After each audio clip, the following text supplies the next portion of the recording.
नमस्कार दोस्तों। आइए आज हम हिंदी वर्णमाला में दूसरा सेशन लेकर आए हैं और इस क्लास में मैं आपको हिंदी वर्णमाला में अल्प प्राण, महाप्राण, अघोष, सघोष के चैप्टर के जानकारियों को कलेक्ट करके लाए हैं, आपके सामने एक्सप्लेन कर रहे हैं। देखिए, हम शार्ट में आ रहे हैं। प्राण, प्राण का मतलब होता है वायु, श्वास। हम जब बोलते हैं तो हमें श्वास की आवश्यकता पड़ती है, वायु की आवश्यकता पड़ती है। और जब वायु कम लगता है तो उसे हम अल्प प्राण बोलते हैं, ठीक है। और जब वायु ज्यादा लगता है तो उसे हम महाप्राण बोलते हैं। जब वायु कम लगता है दोस्तों तो अल्प प्राण कहते हैं, और जब वायु ज्यादा लगता है दोस्तों तो हम उसे महाप्राण बोलते हैं। अब यहाँ पर हम आपको बता दे रहे हैं यहाँ पे कौन अल्प प्राण है और कौन महाप्राण है। देखिए, जैसे क है, क को सिर्फ के से बोलते हैं तो ये अल्प प्राण है, और वही ख है तो ख में केएच लगता है, ये महाप्राण हो गया। ग है, ग के लिए जी बोलते हैं तो ये अल्प प्राण हो गया। अघ के लिए जीएच बोलते हैं, ये महाप्राण हो गया। अंग के लिए यन बोलते हैं तो अल्प प्राण हो गया। आपने क्या यहाँ पर जाना? आपने ये जाना जिन्हें बोलने के लिए इंग्लिश का एक अक्षर लगता है वो अल्प प्राण है, और जिन्हें बोलने के लिए इंग्लिश का दो अक्षर लगता है वो महाप्राण है। जिन्हें बोलने के लिए एक और जिन्हें बोलने के लिए दो, एक और दो, कोई अक्षर ले लीजिए।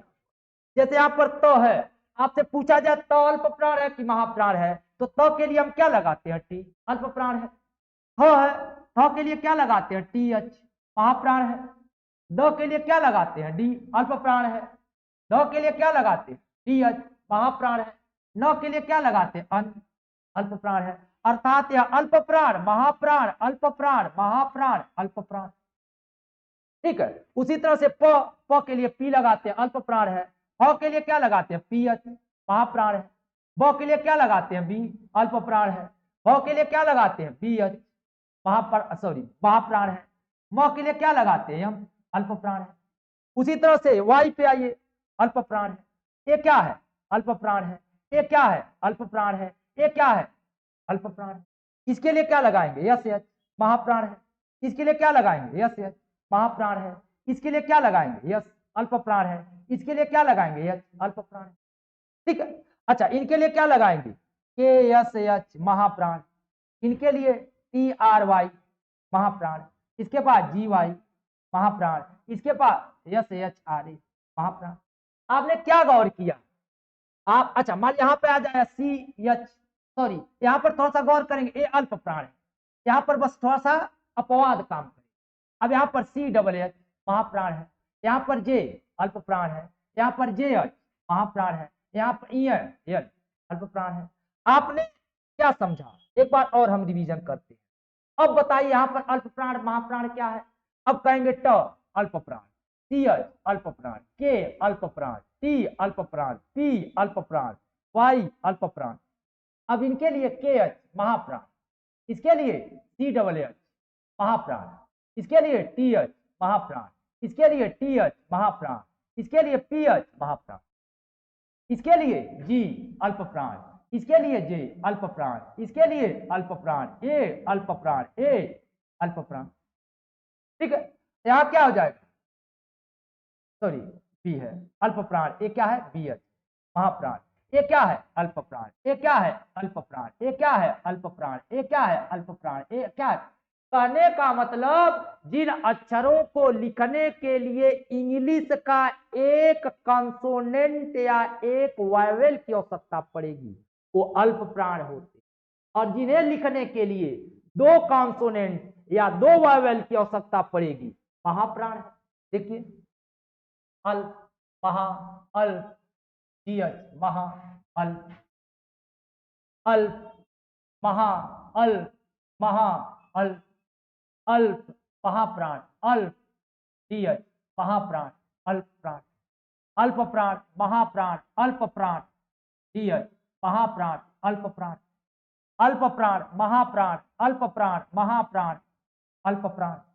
वाई, अल्प प्राण। आर, अल्प प्राण। यल, अल्प प्राण। वाई, अल्प प्राण। यस एच, महाप्राण, यस यच महाप्राण, यस अल्प प्राण, यच अल्प प्राण। इन सबको महाप्राण ही कहेंगे, पता ही है, क्योंकि इन्हें एक अक्षर से तो लिखेंगे नहीं। आपने समझा अल्प प्राण क्या है, महाप्राण क्या है। अब एग्जाम में ऑप्शन से ही पकड़ लेंगे इसमें से कौन अल्प प्राण है कौन महाप्राण है।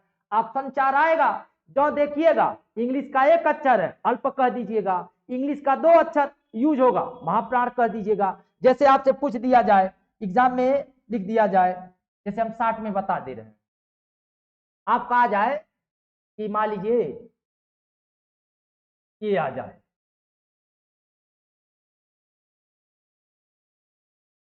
और पूछ दिया जाए इसमें से कौन अल्प प्राण, 4 ऑप्शन रखा जाए। सपोज करिए हम थोड़ा सा यहाँ पर आपको 60 में पहचानने का प्रयास करा।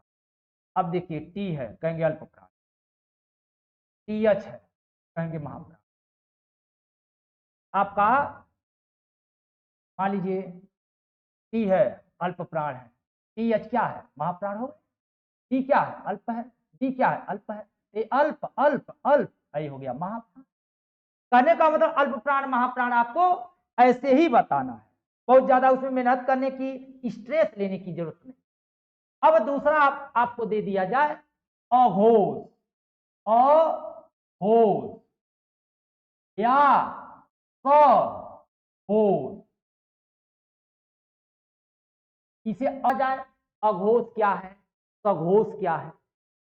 घोष का मतलब होता है कंपन, हिंदी में आप जब घोष के बारे में पढ़ेंगे, घोष घोष का मतलब कंपन, कंपन का इंग्लिश मतलब वाइब्रेशन, अर्थात ये वाइब्रेशन कहां होगा यहाँ पर स्वर तंत्रिकाओं में, जिन्हें बोलने के लिए स्वर तंत्रिकाओं में कंपन हो, जिन्हें बोलने के लिए स्वर तंत्रिकाओं में कंपन हो उन्हें हम बोलते हैं सघोष, और जिन्हें बोलने के लिए कंपन की आवश्यकता न हो उसे बोलेंगे अघोष।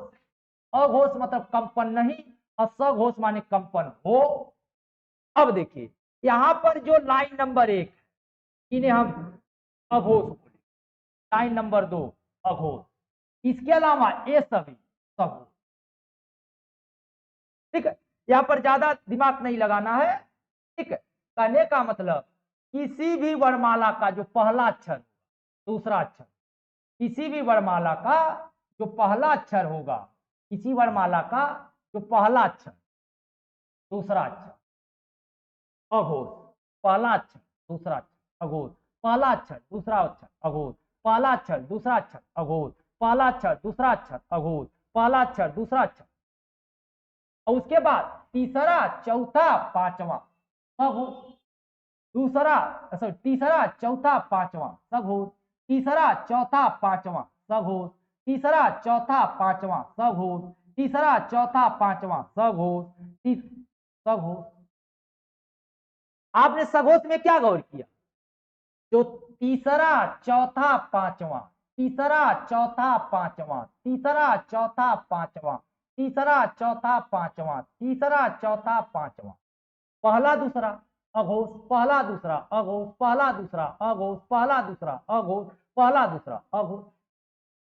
अर्थात आपने जाना अघोष सघोष, अल्प प्राण महाप्राण, बहुत आसान तरीके से।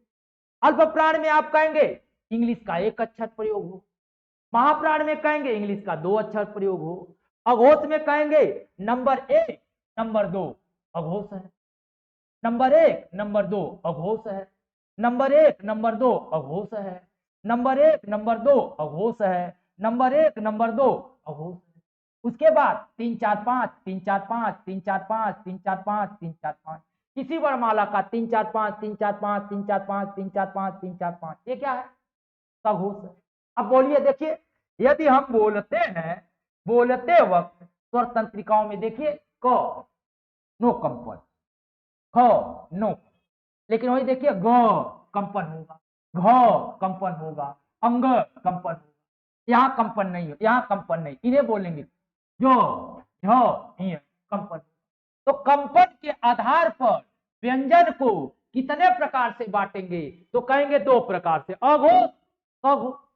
ठीक है दोस्तों, तो आज के लिए इतना ही। नेक्स्ट वीडियो में मैं अगला स्वर के बारे में लेके आऊंगा। कृपया आप हमारे चैनल को लाइक सब्सक्राइब करिएगा और तब तक के लिए धन्यवाद, नमस्कार।